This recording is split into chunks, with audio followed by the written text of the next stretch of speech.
Hello, everybody. On behalf of Team One, welcome to our presentation on Chapter 13, Risk Management and Worker Protection. And we're going to go ahead and jump right into our introductions, and I'll hand it over to Anna. Hi class, my name is Anna Breeze. I currently work as a community engagement specialist at Race Communications, which is a fiber internet company. My previous experience was as a program coordinator at Chico State. I have a background in communication studies, and I'll be graduating this semester from the MBA program. One of my goals after the program is to potentially start an event planning business because this is my current line of work. And a fun fact about me is that I serve on some committees for a local animal shelter.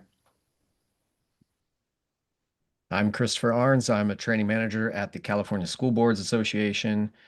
In my previous role, I was a high school history teacher. I received an English bachelor's from Cal Poly San Luis Obispo and a graduate degree in international affairs from Sac State. This is my first semester in the MBA program.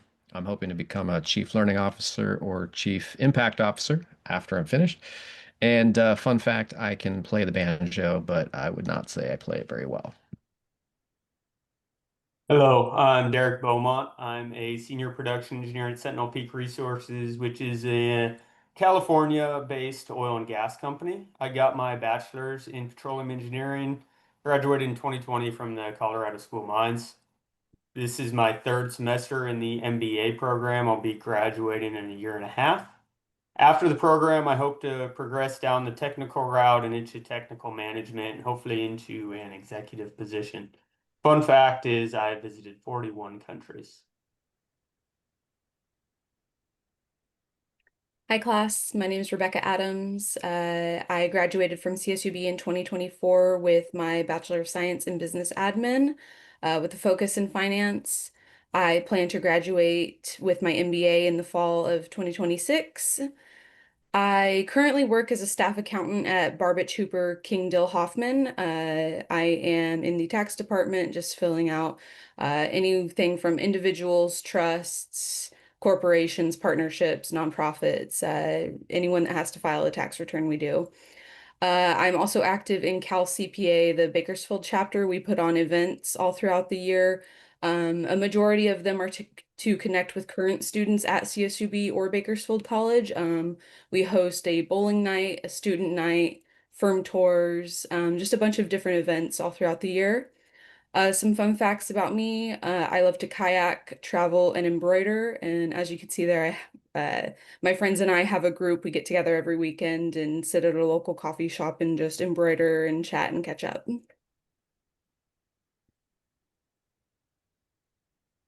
Yeah, so I'm Cyrus Calhoun. My current work is I'm a server and a bartender at the local Eureka at Riverwalk. At the moment, I am trying to get a job, in like finance or accounting, maybe data entry. I've been applying right now, so we'll see. Definitely trying to start on that at the moment. Previous experience, I was a sales associate, education, business administration for accounting at CSUB. I am on my second semester in the CSUB MBA program. I've done two more semesters, which should be graduating by the end of 2026. My goals after the program is hopefully I can, get a job like, in public administration, and do that for a year or two. And then I want to move privately, work for private, and then get some experience, learn the ropes and stuff, and then get my CPA license. And then lastly, launch my own firm, specialize in small business accounting. And yeah, and then also a fun fact about me is I'm not lying. Right now I'm training for a marathon and I can run like 16 miles in 2 hours. So that's cool. That's a good fun fact about me. Passing it back on. All right, now that you've met the group, let's go ahead and look at the content that we're going to be presenting today. And Chapter 13 covers risk management, worker safety, different legal areas regarding safety and health, including the Occupational Safety and Health Act of 1970. We're going to talk about activities that constitute effective safety management, look specifically at workplace security concerns, and describe the nature of importance of disaster preparation, recovery planning. And our case study will be focusing on how companies partner to promote active work cultures. So as you may know, employers have to comply with a variety of federal and state laws to maintain safe and healthy work environments. Some of the key legal considerations that you're probably aware of are workers' compensation, the Americans with Disabilities Act, and the Occupational Safety and Health Act, also known as OSHA. Workers' compensation laws, first established in the early 1900s, are now in place in every state. These require that employers must provide insurance coverage that compensates employees for injuries sustained on the job. Depending on the factors such as the employee's wage and the severity of the injury, benefits may include medical care, replacement income, retraining costs, and survivor benefits. Most states also set a maximum weekly benefit amount to guide these compensation limits. When employers return injured employees to their jobs, they may face challenges related to the ADA or the American with Disabilities Act. Under this act, employers must make reasonable accommodations for workers with disabilities, often by offering modified duties or adjusting certain job requirements. And while physical disabilities are generally easier to navigate than mental health conditions, which can be more complex, it's important to balance the ADA, workers' compensation, and various state laws, managing them carefully. That's why clear HR policies and procedures are essential for ensuring fairness and compliance with the return to work process. Finally, the Occupational Safety and Health Act of 1970 was enacted to ensure workers' safety and health across different industries. It created OSHA, the Occupational Safety and Health Administration, which is the agency that enforces safety regulations, conducts workplace inspections, and provides guidance to employers. OSHA's efforts have led to a significant reduction in workplace accidents and injuries, which underscores how vital these legal frameworks are. Next slide, please. So beyond compliance, effective safety management really does rely upon organizational commitment and the efforts of everyone in the organization. The most successful safety programs start with leadership and involve every employee. Top management should produce a culture where safety is viewed as a top priority, recognizing that safe operations ultimately improve productivity and overall performance. Developing clear safety policies, record-keeping procedures, and inspection systems is another key strategy. Policies must outline expectations for safe behavior, provide consequences for violations, and encourage consistent feedback and recognition for positive practices. Without these accurate records, employers can't track performance or identify problem areas. So detailed documentation is critical.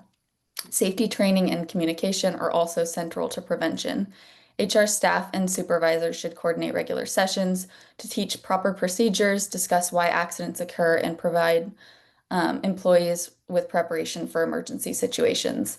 However, training alone isn't enough. Ongoing communication from HR is important to reinforce safe habits and fosters awareness at every level of the organization. And finally, employers should be proactive rather than reactive. So regular safety inspections conducted by a committee or safety coordinator can help to identify hazards before they cause harm. When accidents do occur, investigation and evaluation can help determine the root causes and prevent recurrence. As shown in the graphic on the right, understanding how and why an accident happened allows organizations to correct unsafe conditions and behaviors. Together, these strategies work to create a long-term culture of safety, reduce risks, and promote an environment where employees feel protected, valued, and empowered to work safely. And the next slide will cover some of the employee health issues. Yeah, so just like safety and compliance are an integral part of a healthy workplace, so is the individual well-being of an organization's employees. Employers of any size can face a number of issues within this category. The first is substance abuse. As I'm sure most of you know, in the United States, we're seeing an opioid crisis, and the workplace is not immune to that. Reports are indicating that we are having an increase in prescription painkillers and opioid use within the workplace. When substance abuse occurs with any drugs used recreationally, a concern for employee behavior and safety arises. While some employers do participate in initial and random drug testing, most won't drug test unless there's a reasonable suspicion that the employee is under the influence at the workplace. The second aspect we will take a look at is emotional and mental health. In this category, there are factors within and outside of the workplace that can affect an employee's well-being. Along with work, family, and personal matters can affect employees' mental well-being. It is important to note that poor mental and emotional health can affect more than an employee's work. It can affect every aspect of their life and start a cycle of stress if not treated properly. While being such a prominent factor in all of our lives, employees find it difficult to disclose if they're struggling with emotional well-being due to the stigma associated with it. The last aspect in this trifecta of employee health is stress. Stress occurs when employees feel like they lack the control and resources needed to help manage their tasks. Similar to emotional well-being, this can be attributed to situations both in and out of the workplace. Some of the largest contributing factors to stress are high expectations, job security, insecurity, and poor work-life balance. With what we know about these factors of employees' well-being, what are employers doing about it? This Gallup poll shows that employees don't believe their organizations are doing much. What I found interesting is that we see a spike in employee opinion of employers' concern during the height of the pandemic, but this statistic ends up near record lows since 2011. Is there a possibility that employers seem to care more when the threat to an employee's well-being is more visible and doesn't carry as large of a stigma?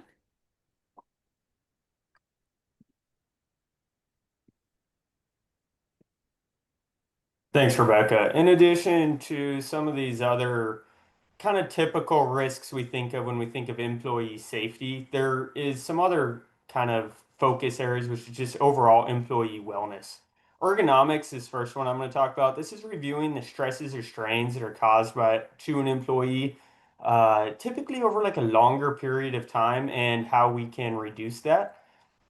This is really important for all employees. You think in my work, there's a quarterly check where everyone is HR kind of walks around the office and reviews everybody to see, like, even if they're just a desk employee, is their posture appropriate? Do they have all the things? Is their chair worn out where they, get proper support? And like, there's also some other, if you were thinking about someone working in a warehouse, are they having to pick something up and rotate to move it? Could those things be side by side?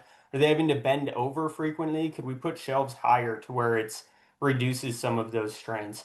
The next part is health promotion. So there's in similar to the video that you'll be listening to for chapter 13 on sleep and how important that can be. Companies, if they have to have a night shift, they can work on that so employees can still maintain adequate sleep schedules. They're not having to alternate very frequently between a daytime and a nighttime shift.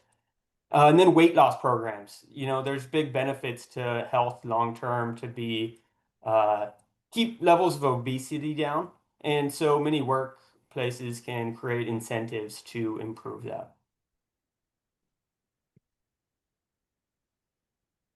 Protecting people and property. So the first part here is on workplace security concerns. So workplace security has kind of four main areas. That's criminals, a place like a bank, right, where you could have someone breaking in.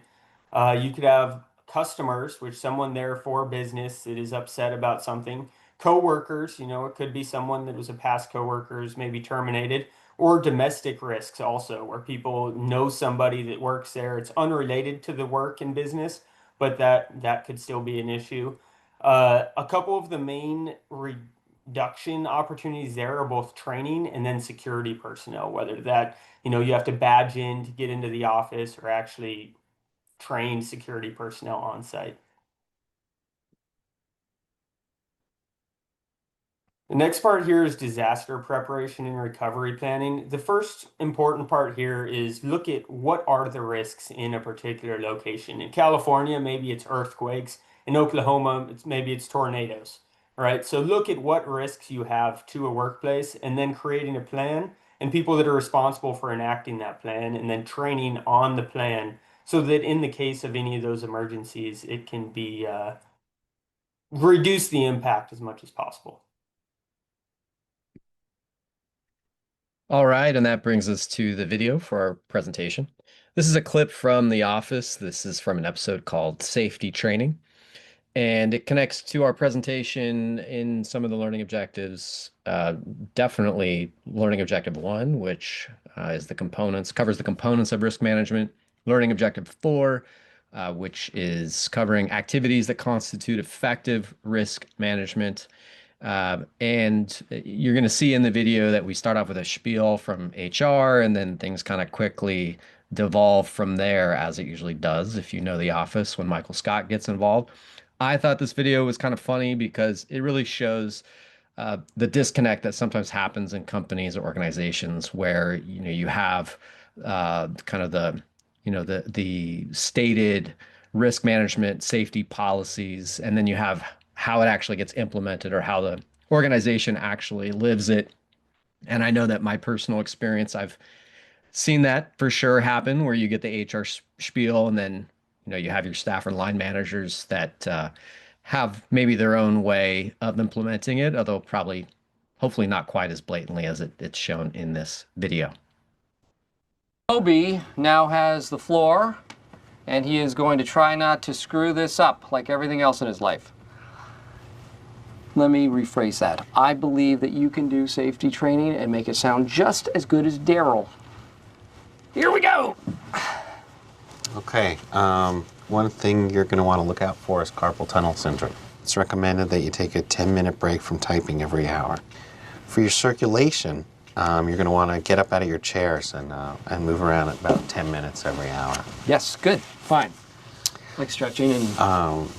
Yeah, your computer screen can be a big strain on your eyes, so it's also recommended that you step away from about 10 minutes every hour. Wow, that time really adds up. That's like a half an hour every hour? Take them at the same time. Okay, you know what? You're making it sound kind of lame, so skip ahead to the really dangerous stuff. Like sometimes computers can explode, can they not? No. You always want to keep a sweater or cardigan of some sort in case it gets drafty. What about a long sleeve tee? Well, that'll work. Long johns? A shawl? Anything that warms you. Okay, you know what? I think that everybody is going to vomit due to boredom. Sorry. He is very lame. See. Seasonal affective disorder. A depression that includes weight gain, fatigue, irritability, brought on by the low light of winter. Thank God we only had a Baylor to deal with. Yeah, that dim light is a bitch. ain't Okay, it? guys, you know what? I didn't interrupt when you were having your presentation. Actually, you did. Yes. Okay, let's do another one. This is a good one. A particular concern for office workers is a sedentary lifestyle, which can contribute... Sedentary. Yes, which can contribute to heart disease. Heart disease kills more people than Baylor's. That's called having a fat butt, Michael. No, it's sedentary. Yeah, that's fat butt disease. That's what you suffer from? Yeah, fat butt disease, Mike. No, Excuse me, sea monster, you weigh like 1,000 pounds. Yeah? Yeah. I bet you like to swim with this sea monster, wouldn't you? Ryan! Dude, please, tell your girl to shut up. What? Kelly, you insulted the gentleman. Please apologize. Are you kidding me? All right, we out of here. Daryl, I did not walk out in the middle of yours, so Yeah, but ours was real, Michael. yes. That's what we've been trying to tell you, Mike. It's serious down there. We do dangerous stuff, man. This is shenanigans, foolishness. Nerf ball. You live a sweet little nerfy life, sitting on your biscuit, never having to risk it. Okay. What, Nerf isn't cool anymore? All right. So, we actually threw in a couple other elements there of workplace safety, a little bit of toxic culture, perhaps, a little bit of workplace bullying. But on the note of lack of activity in the workplace, that'll lead us right into our case study. I'm going to hand it off to Cyrus. Yeah, sweet. Thank you. Yeah, so I'm going to talk about our case study and the dangers of sitting too much at work. Research shows that long hours of sitting can lead to heart disease, diabetes, reduced mental performance, and more than not 30 like a very like chronic health problems. Even regular exercise can fully undo the damage, but it cannot really do that much of it. So the core problem that lays the case out is that sitting all day is terrible for your health. It's linked to a bunch of diseases, bunch of diabetes, stuff like that. The goal is to build small amounts of movement to the workday instead of keeping people stuck in chair for hours. This ties into chapter 13, which everyone else covered, was risk management. Was by investing in employee wellness, these companies are not just spending money and not thinking about like things short term, but thinking about long term benefits to make more money for money for the business and the employees. Because honestly, happier employees who like to do their job and stuff makes happier success rates, makes better days, no like not as much sick days, not much as call outs, stuff like that. As the stress level went down, that's when companies were talking about health claims dropped and engagement went up when they did it. Humana, the other company in the case studies, saw better engagement and higher retention because employees felt supported. These workstations can be expensive, like really expensive, like $800 to $2,000 or more, but the benefits usually outweigh the cost. Healthier employees are more productive, they're more present, and they're more satisfied at work. The main idea is simple. When companies make easier for employees to move, everyone benefits. Activating workspaces leads to healthier people and stronger connections and inclusion. This shows that promoting an active culture is tangible for modern HR strategies. It directly invests in employee well-being, which pays off in productivity, retention, and the company's bottom line. Thank you, guys. All right, thanks, Cyrus. So that's going to lead us into our discussion questions, and you'll want to hop on over into Canvas to answer them.